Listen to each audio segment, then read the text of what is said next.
새벽 공기는 늘 같았다. 젖은 박스 냄새, 부평시장 바닥 타일 사이로 스민 염분, 그리고 내 손에서 올라오는 뼈국의 미지근한 김. 나는 그 온도로 하루를 열었다. 시계가 3번 째깍거릴 동안 뼈가 물을 적신다. 불을 낮추고 거품을 조용히 걷어내면 주방은 작은 기관차처럼 리듬을 얻는다. 보글보글 치익. 그 리듬 속에서 나는 40년을 살았다. 40년. 그 시간은 달력보다 손등에 더 정확히 적혔다. 화상 자국의 굴곡을 따라 내 이야기가 흘렀고 국자는 내 손바닥의 홈을 닮아갔다. 한 그릇을 내보낼 때마다 내 삶에서 무언가가 덜리고 또 채워졌다. 아들은 그릇 수대로 커갔다. 레슨비가 모자라는 날이면 나는 국물의 진을 조금 더 뽑았다. 불을 한 타이밍 더 참으면 뼈가 단맛을 토해냈다. 그 단맛으로 준호의 손목에 힘이 붙었다. 나는 오래전부터 레시피를 적었다. 그러나 진짜 비율은 잉크가 아니라 습관에 있었다. 육수가 끓을 때 솟치내는 작은 숨소리, 파가 들어가며 변하는 거품의 질감, 간장을 부을 때 손목이 스스로 찾는 각도. 그건 적히지 않는 것들이었고, 그래서 쉽게 훔쳐지지 않는 것들이었다. 손끝이 기억하는 온도, 귀가 듣는 끓음의 박자, 코가 아는 타이밍. 그것들은 몸에 적힌 레시피였다. 촬영 조명이 주방을 비추자 그동안 보이지 않던 것들이 도리어 가려졌다. 편집 모니터 속 내 손은 지워야 할 것이 되었고 장갑을 낀 며느리의 손이 화면을 채웠다. 화면은 매끈했지만 냄새가 없었다. 오래 끓인 국물의 냄새, 불의 호흡, 수증기 속 소금 입자의 무게 같은 것들. 댓글은 깨끗함을 칭찬했지만 나는 그 깨끗함이 불편했다. 세연은 말했다. 어머님, 이제 쉬세요. 젊은 사람들 입맛에 맞춰야죠. 젊은 입맛. 그 단어 속에 내 40년이 낡음으로 번역되는 순간이었다. 구독자 숫자가 늘었다. 그리고 세연의 목소리도 커졌다. 어머님, 이제 정말 쉬셔야 해요. 요즘 허리도 안 좋으시잖아요. 사실이었다. 새벽부터 서 있으면 허리가 욱신거렸다. 국자를 들 때 손목도 저렸다. 그러나 그건 40년 내내 그랬던 일이었다. 아픔과 함께 사는 법을 나는 알았다. 그날 세연이 나를 병원에 데려갔다. 의사는 엑스레이 사진을 보며 말했다. 척추관 협착증이 많이 진행됐네요. 장시간 서 계시면 안 됩니다. 준호가 내 손을 잡았다. 엄마, 이제 쉬어. 가게는 우리가 할게. 우리라는 그 단어 속에 나는 없었다. 나는 고개를 끄덕였다. 거부할 이유를 찾을 수 없었다. 아픔은 사실이었고 걱정도 사실이었으니까. 이틀 후 세연이 요양원 팸플릿을 가져왔다. 어머님, 여기 좋대요. 물리치료도 해주고 식사도 잘 나오고. 팸플릿 속 노인들은 모두 웃고 있었다. 깨끗한 침대, 넓은 창문, 친절한 간호사. 모든 게 완벽해 보였다. 그러나 그 어디에도 주방은 없었다. 불도 솥도 국자도 없었다. 며칠만 계셔보세요. 불편하시면 바로 모셔올게요. 며칠. 그 말을 믿었다. 요양원의 하루는 정확했다. 아침 약, 점심 식판, 오후 체조.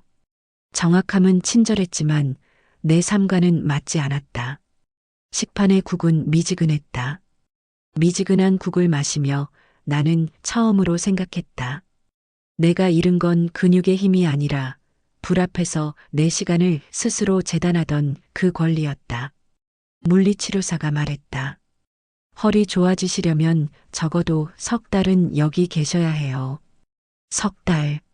며칠이 3달이 되어 있었다. 밤마다 나는 가게를 생각했다. 지금쯤 저녁 준비를 하고 있을 시간. 뼈를 씻고 물을 붓고 불을 켜는 시간. 그 시간에 나는 침대에 누워 천장을 보고 있었다. 일주일 만에 나는 다시 시장으로 돌아왔다. 간판은 여전히 내 이름을 달고 있었다. 그러나 서체는 내 손글씨가 아니었다. 인덕션의 표면은 깨끗했고 그 위에서 국물은 조용했다. 조용한 국물은 나를 불안하게 했다. 끓는 소리가 줄어들면 맛은 단정해지지만 사람과 닮은 구석이 줄어든다. 오후 나는 조심스럽게 간을 봤다. 맛이 달랐다. 틀린 게 아니라 다른 거였다. 그날 밤 집에서 들은 말은 짧았다. 어머니, 가게 일에 간섭하지 마세요. 요양원에서 쉬시라고 모신 거잖아요. 간섭. 단어 하나는 길게 남았다. 내가 내 자리를 어지럽힌 사람처럼 느껴졌다. 준호는 아무 말도 하지 않았고 그 침묵이 더 무거웠다. 나는 방으로 들어가 창문을 열었다. 멀리서 시장의 불빛이 깜빡였다.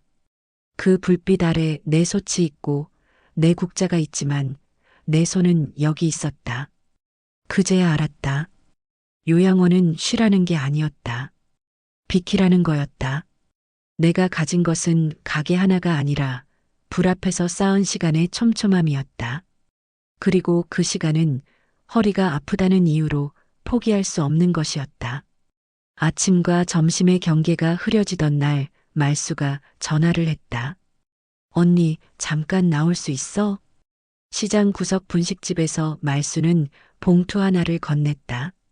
손등에 채소물의 초록빛이 묻어 있었다. 이거 언니 거 아니야? 세연이가 상표 출원했더라고. 상표 서류. 종이는 말이 없었지만 종이보다 앞선 내 시간이 있었다. 40년 전 처음 간판을 달던 날. 그 손님이 지금도 온다. 박다의 변호사의 사무실은 조용했다. 40년이요? 증거 자료 있으세요? 나는 가방에서 낡은 것들을 꺼냈다. 오래된 세금 신고서, 색바랜 명함, 손님들이 남긴 방명록. 방명록 속 글씨는 세월에 번졌지만 문장은 살아있었다. 이 집 국물 먹으면 고향 생각나요. 20년 단골입니다. 다혜는 말했다. 이거면 됩니다. 사용 증거, 명성, 고객 인식. 다 여기 있네요. 그녀는 법의 언어로 내 시간을 번역했다. 숫자에도 냄새가 있음을 그때 처음 알았다. 다혜는 한 가지를 더 권했다. CCTV 확인해 보세요. 혹시 레시피 가져간 장면 있을 수 있어요. 화면 속에서 며느리는 주방을 뒤졌다. 공책이 펼쳐지는 소리는 들리지 않았지만 동작의 리듬으로 충분히 알 수 있었다. 서랍을 열고 사진을 찍고 닫고 누군가의 시간을 파일로 만드는 순간의 조급함. 마음이 아팠지만 동시에 명확해졌다. 이건 내 것이고 돌려받아야 한다. 다혜는 말했다. 맛으로 증명하자. 대회 나가세요. 그 문장은 나를 불 앞에 다시 세웠다. 처음 국자를 들었을 때 손끝이 어색했다. 그러나 곧 손바닥의 홈이 국자의 무게를 제자리에 앉혔다. 뼈를 만져보면 시간이 보이고 거품의 두께를 보면 불이 보였다. 팔을 썰 때 칼날이 도마를 치는 소리로 오늘의 습도를 읽었다. 나는 내 시계를 되찾았다. 불이 가르쳐주는 시계. 정확하지 않지만 거짓말하지 않는 시계. 임시로 시작한 장사. 냄새가 먼저 소문을 냈다. 시장 골목 모퉁이에 작은 테이블을 펼쳤다. 솥 하나, 국자 하나, 그릇 20개. 국물이 끓기 시작하자 사람들이 걸음을 멈췄다. 냄새는 말보다 빠르다. 아, 이 냄새. 옛날 그 집? 사람들은 줄을 서며 각자의 기억을 들고 왔다. 예전 그 맛. 단 3마디면 충분했다. 과거는 입안에서 현재가 되었다. 2시간이 지났을 때 냄비 바닥이 드러났다. 비워진 건 냄비였고 채워진 건 내 쪽의 확신이었다. 전화 속 목소리는 날카로웠다. 어머니, 무슨 짓이세요? 지금 우리 가게 이미지 다 깎아먹고 계신 거 아세요? 나는 천천히 대답했다. 내 이름으로 장사하는데 왜 내가 못하니? 침묵이 길었다. 길다가 끊겼다. 그날 밤 다혜에게 전화했다. 내용 증명 보내주세요. 내용 증명을 보내며 나는 비로소 내 이름을 나에게 돌려주었다.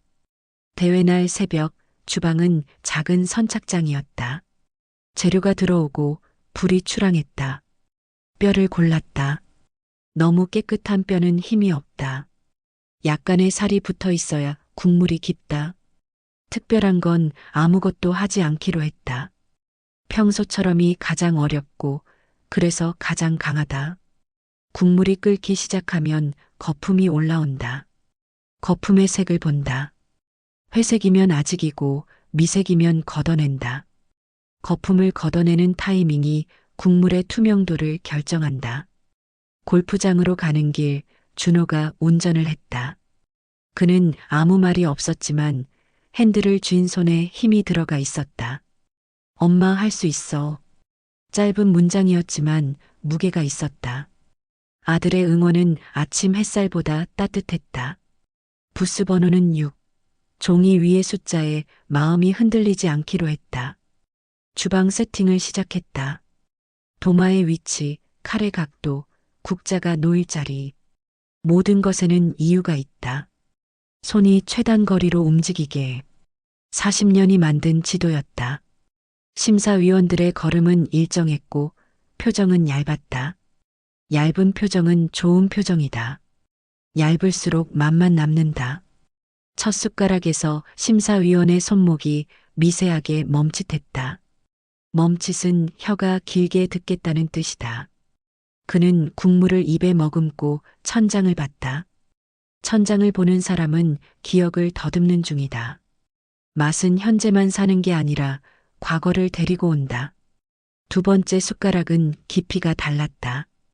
뼈에서 나온 단맛이 짠맛과 만나 반 박자 늦게 고개를 든다.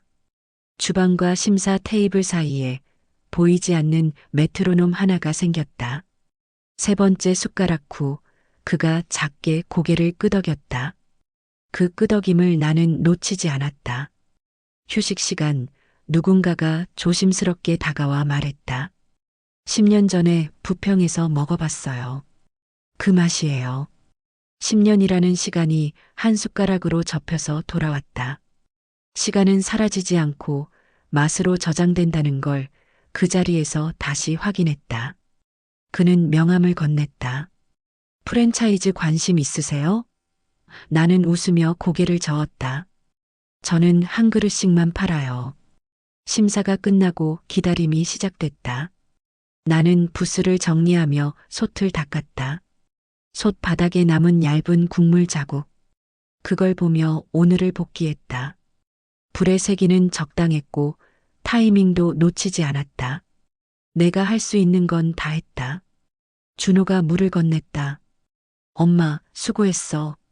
아들의 손이 내 어깨를 가볍게 두드렸다. 그 무게가 40년보다 무거웠다. 발표가 시작됐다. 3위, 2위. 이름이 불릴 때마다 박수가 터졌다. 나는 손을 가지런히 모았다. 그리고 대상은 부평시장 뼈의 장국 김순자님 1위. 숫자가 내 이름을 불렀다. 다리가 움직이지 않았다. 준호가 내 팔을 잡아 일으켰다. 엄마가 무대로 걸어가는 동안 40년이 발밑을 지나갔다. 첫 국자를 들던 날, 첫 손님을 받던 날, 준호가 태어나던 날. 장갑이 바스락였고 모자가 숙여졌다. 승리의 모양은 거창하지 않았다. 다만 불 앞에서 잃지 않았던 한 가지. 내 방식이 틀리지 않았다는 확인. 트로피를 받으며 나는 객석을 봤다. 말수가 울고 있었다. 다혜가 웃고 있었다. 준호가 카메라를 들고 있었다. 내 사람들이 거기 있었다. 사흘 후 합의 자리가 마련됐다. 세영과 준호 그리고 변호사 둘이 테이블에 앉았다. 다혜가 정리한 조항들을 펼쳤다. 브랜드와 레시피는 김순자님에게. 현재 가게는 별도 상호로 운영. 쓴 비용은 쌍방 정산. 합의는 문장으로 완성되었다. 종이 위 도장은 잉크로 찍었지만 실제로는 시간으로 찍었다. 세연은 고개를 숙였다. 말이 없었지만 어깨가 작게 떨렸다. 준호가 말했다. 엄마, 이제 다시 시작하자. 나는 고개를 끄덕였다. 끝이 아니라 시작이었다. 간판이 올라가는 동안 나는 아래에서 글자를 올려다봤다. 새 간판이 아니라 옛 간판을 다시 찾았다. 창고 구석에서 먼지를 털어낸 목재 간판. 페인트가 벗겨지고 모서리가 닳았지만 내 손글씨가 그대로 남아 있었다. 김순자 뼈의 장국. 화려함은 오래 못 버틴다. 대신 오래 써도 닳지 않는 색을 골랐다. 사람의 손때가 묻어도 더 예뻐지는 재질을. 옆 가게 사장님이 박수를 쳤다. 언니, 돌아왔네. 집은 떠나도 떠난 적이 없다. 가게를 다시 정리했다. 테이블은 원래 위치로, 의자는 원래 각도로, 메뉴판은 원래 높이로. 모든 것을 되돌렸지만 나는 달라져 있었다. 이제 이 자리가 누구의 것인지 알았다. 주방을 닦으며 나는 오래된 자국들을 만졌다. 칼자국 난 도마, 그을린 솥 손잡이, 금간 타일. 이것들은 흉터가 아니라 훈장이었다. 창문을 열자 시장 바람이 들어왔다. 생선 비린내, 과일 단내, 튀김 기름 냄새. 이 냄새들이 내 국물과 섞여야 비로소 완성이다. 첫 오픈날 나는 국자를 손바닥 홈에 맞췄다. 새벽 3시. 익숙한 시간이 돌아왔다. 뼈를 씻고 물을 붓고 불을 켰다. 불꽃이 손밑을 핥기 시작하면 주방이 깨어난다. 첫 손님은 단골이었다. 사장님, 오래 기다렸어요. 나는 국물을 떠서 먼저 맛을 봤다. 짠맛, 단맛, 감칠맛이 삼각형을 이뤘다. 오늘도 괜찮다. 그릇을 내밀며 말했다. 맛있게 드세요. 짧은 인사였지만 그 안에 40년이 들어 있었다. 며칠 후 세연이 왔다. 눈두덩이의 그늘은 오래 깨어있던 사람의 그림자였다. 그녀는 말없이 자리에 앉았다. 나는 국을 끓이며 등을 보였다. 어머님. 목소리가 갈라졌다. 나는 불을 낮추고 돌아섰다. 죄송해요. 제가 너무 급했어요. 나는 고개를 끄덕였다. 용서는 말이 아니라 동작이다. 나는 국을 한 그릇 담아 그녀 앞에 놓았다. 먹어라. 밥을 권하는 건 우리 방식의 대화였다. 밥 한 공기는 말보다 정확할 때가 있다. 세연이 숟가락을 들었다. 국물이 그녀의 혀를 지나 마음으로 갈 때 어깨가 아주 작게 흔들렸다. 미안하다는 말과 고맙다는 말이 동시에 올라오는 순간의 흔들림. 그녀가 그릇을 반쯤 비우고 말했다. 제가 유튜브로 번 돈 반 드릴게요. 나는 고개를 저었다. 너희가 고생한 거니까 가져. 대신 내 이름은 이제 내가 쓴다. 세연이 고개를 숙였다. 눈물이 국물에 떨어졌다. 국물은 모든 걸 받아낸다. 준호는 훈련을 계속했고 가끔은 설거지를 했다. 그는 말했다. 엄마, 나는 골프로 성공할게. 나는 그의 손을 잡았다. 넌 이미 성공했어. 내가 여기 있는 것만으로. 우리는 서로의 다름을 인정하기로 했다. 그러나 집은 같다. 집은 같은 냄새로 완성된다. 점심시간이 오면 주방의 시간은 빨라진다. 해장국 2, 내장탕 1.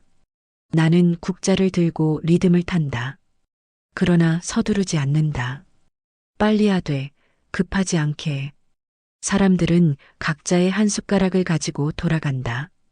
그 숟가락이 저녁의 위로가 되기를, 밤의 잠이 되기를 바란다. 마감 시간 셔터를 반쯤 내렸다가 다시 올려 바람을 들였다. 집이 숨을 쉬는 소리였다. 간판을 한 번 더 올려다봤다. 낡은 나무에 새겨진 내 이름. 페인트가 벗겨져도 비에 젖어도 내 이름은 거기 있을 것이다. 속으로 중얼거렸다. 훔칠 수 없고 함께 비빌 수만 있는 한 숟갈의 자리. 내일도 새벽 3시 나는 불을 붙일 것이다. 한 그릇씩 다시. 그리고 또 40년의 맛은 하루로 만들어지지 않는다. 하루하루가 쌓여 40년이 된다. 나는 내일도 모레도 그 하루를 쌓을 것이다. 국자를 내려놓으며 마지막으로 생각했다. 이기는 건 화려한 게 아니다. 매일 불 앞에 서는 것이다. 끝까지 들어주셔서 감사합니다.